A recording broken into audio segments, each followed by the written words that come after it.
अस्सलाम वालेकुम dear students, I hope so you all are fine. Welcome to education for all.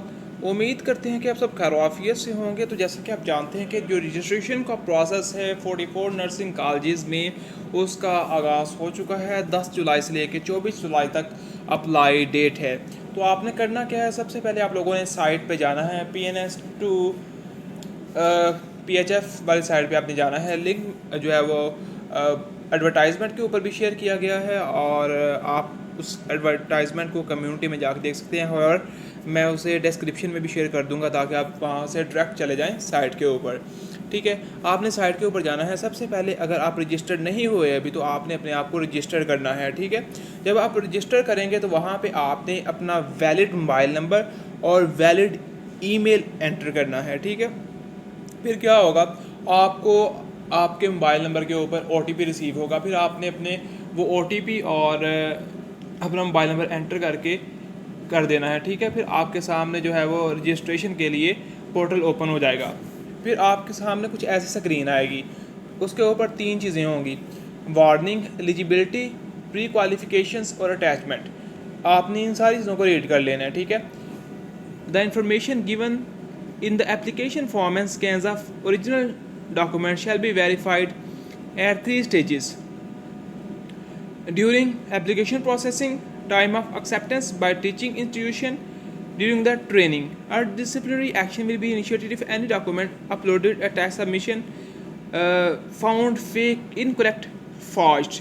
तो उन्होंने कहा है कि आपको वार्निंग दी जाती है कि आप डॉक्यूमेंट जो है वो अपलोड करेंगे वो फेक नहीं होने चाहिए। अगर फेक हुए तो क्या होगा, आपके खिलाफ एक्शन होगा। और कह रहे हैं जी 3 जगह पे उसकी वेरिफिकेशन होती है: during application processing, time of acceptance bye teaching institution and during training. ठीक है, यानी कि आपके जो डॉक्यूमेंट्स हैं वो ओरिजिनल होने चाहिए, बोगस या फेक नहीं होने चाहिए। ठीक है, नेक्स्ट चलते हैं एलिजिबिलिटी क्राइटेरिया की तरफ।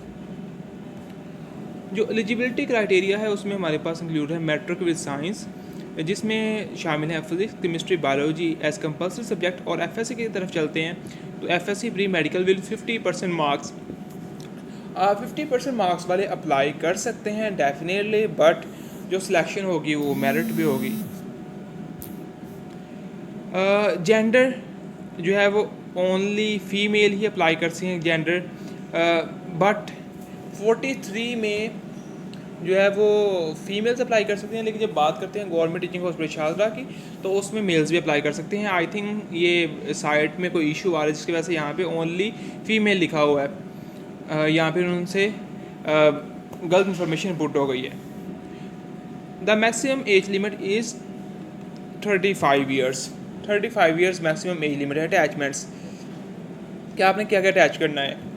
Always submit scans JPG of the following original documents: your blue background photograph. ठीक है, आपने ब्लू बैकग्राउंड में फ़ोटोग्राफ अपलोड करनी है। Both size of valid CNAC card, आपने जो वैलिड CNAC कार्ड है उसकी बोथ साइड्स की पिक्स बना के सेंड करनी है। डोमिसाइल सर्टिफिकेट और certificate showing marks obtained and total marks of all degrees. आपने ये सारी चीज़ें आपने रीड कर ली। ये नहीं है कि अगर मैंने बता दिया तो आप लोगों ने नहीं पढ़नी। आपने जब रजिस्ट्रेशन करनी है तो आपने वो सारी चीज़ें देखनी है। ठीक है, ब्लू बैकग्राउंड में फ़ोटोग्राफ होनी चाहिए, जो CNAC की दोनों साइड, और डोमिसाइल सर्टिफिकेट, फिर सर्टिफिकेट शोइंग मार्क्स, जैसे बात करते हैं कि FSC और matric. Continue your application process. जी आपने सबसे पहले क्या करना है जी, अपना फुल नेम एंटर करना है, फिर फादर नेम एंटर करना है, और फिर जेंडर एंटर करना है, फिर मैरिटल स्टेटस, और फिर जो है वो contact, nationality, district of residence, और CNAC number, B form, expiry date, province definitely Punjabi होगा, डिस्ट्रिक्ट ऑफ डोमिसाइल, ये सारी चीज़ें एंटर करनी है। प्रोफाइल पिक्चर एंटर करनी है, जो है वो CNAC एंटर करना है, CNAC बैक पिक्चर एंटर करनी है। सारी चीज़ को जब आप सेव करेंगे और फिर आपने इसको करना है कंटिन्यू। ठीक है, इन्फॉर्मेशन जो है वो एंटर कर चुका हूँ और मैंने कंटिन्यू पे क्लिक कर दिया। उस सारी इन्फॉर्मेशन को मैंने 2 दफ़ा रीड किया है और उसके बाद मैंने कंटिन्यू पे क्लिक किया है, ठीक है। आपने भी जब करना है तो उसको आपने रीड दोबारा ज़रूर करना है, ताकि कहीं पे भी अगर कोई मिस्टेक हो, फॉर एग्ज़ाम्पल अगर CNSE में इशू है, एड्रेस में इशू है, या जो CNSE की एक्सपायरी डेट है उसमें इशू है, कहीं पे भी अगर मसला है तो आप उसे करेक्ट कर सकें, ठीक है। फिर आपका जो नेक्स्ट पोर्शन होगा स्टेप 2, वहाँ पे आपने क्या करना है, सेलेक्ट डिग्री आपने कर लेनी है, ठीक है। मैट्रिक आपका जो रेलिवेंट बोर्ड है कोई भी है आपने यहाँ सेलेक्ट कर लेना है। फॉर एग्जांपल मेरा गुजरावाला है तो मैंने गुजरावाला सेलेक्ट कर लिया है, ठीक है। मार्क्स हैं अगर 1041, टोटल मार्क्स 1100, ठीक है, ठीक है। और ये सारी चीज़ें जो है वो फिर आपने सर्टिफिकेट की इमेज अपलोड कर देनी है। फिर इंटरमीडिएट की बात करेंगे तो यहाँ पे उसकी सारी डिटेल्स एंटर करनी है, कितने मार्क्स आए हैं, फिर पासिंग डेट आपने यहाँ पे ऐड कर देनी है, ठीक है। और उसके बाद सेव एंड कंटिन्यू पे आपने क्लिक कर देना है, और इस तरह ये जो सारा प्रोसेस है ये चलता जाएगा, ठीक है। आपको मैं नेक्स्ट स्टेप की तरफ लेकर चलता हूँ। तो अब ये वो स्टेप है जहाँ पे स्टूडेंट्स मिस्टेक करते हैं, और ये आप सामने देख सकते हैं। मैंने तो बॉय के लिए अप्लाई किया है, तो उसके लिए जस्ट वन ही इंस्टीट्यूट होगा, तो देखते हैं कि वो कौन है। College of nursing Shahdara Lahore, ठीक है। इस पर सिलेक्ट कर दिया और इसको कर दिया सेव प्रेफरेंस को, ठीक है। डेफिनेटली है ही एक, तो वो ऑलरेडी सेव हो चुका होगा क्योंकि दूसरी प्रेफरेंस इसमें आएगी ही नहीं। लेकिन जो गर्ल्स हैं वो यहाँ पे मिस्टेक करती हैं, वो देखती हैं जी हमारे मार्क्स अगर ज़्यादा हैं, लेट्स सपोज 1000 के राउंड अबाउट हैं, तो वो दिखने में लगती हैं कि यार काफ़ी अच्छे मार्क्स हैं तो हमारा हो जाएगा। वो जस्ट एक दो प्रेफरेंस सेलेक्ट कर लेती हैं, और वो वाली प्रेफरेंसेस होती हैं जहाँ पे मेरिट ज़्यादा होता है, तो फिर वो एडमिशन सिक्योर नहीं कर पाती। तो आपने अपने अकॉर्डिंग कीजिए, जहाँ पे आप जाना चाहते हैं उसको टॉप प्रायोरिटी पे रखें, ठीक है। उसके बाद जो दूसरे नंबर वाली है उसको सिलेक्ट करें अपने अकॉर्डिंग, कि अगर यहाँ पे ना हो तो यहाँ पे हो जाएगा, वहाँ पे ना हो तो फिर यहाँ पे हो जाए, मतलब इसके अकॉर्डिंग आप उसको अलाइन करते जाएं, ठीक है। अगर फॉर एग्जांपल अगर मेरिट कम होता है तो आप ऑटोमेटिकली शिफ्ट हो जाएंगी इन द कॉलेज जहाँ पे जो आपने प्रेफरेंस सेलेक्ट की है इन द टॉप प्रायोरिटी, ठीक है। वो मेरिट के अकॉर्डिंग आप खुद ब खुद हो जाएंगे।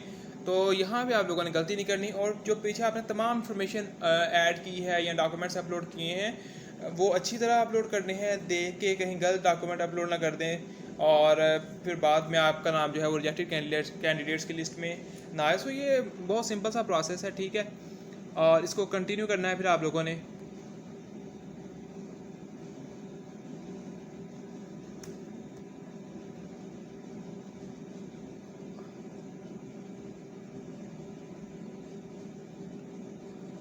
ठीक है, और यहाँ पे दूसरी प्रेफरेंस तो आने वाली नहीं है, सो हम लोग इसको कंटिन्यू करेंगे, ठीक है। फिर यहाँ से आप लोगों ने क्या करना है जी, चलान फॉर्म डाउनलोड कर लेना है, उसको सबमिट करवाना है। फिर आपने ब्रांच कोड यहाँ पे ऐड करना है, सबमिट डेट ऐड करनी है, और वाउचर इमेज यहाँ पे ऐड करके सेव कर देना है, ठीक है।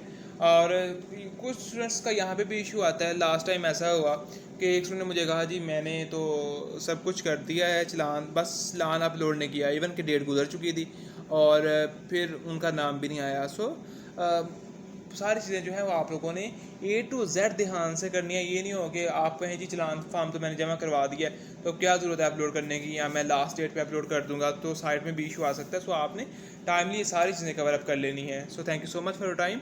अल्लाह हाफिज़।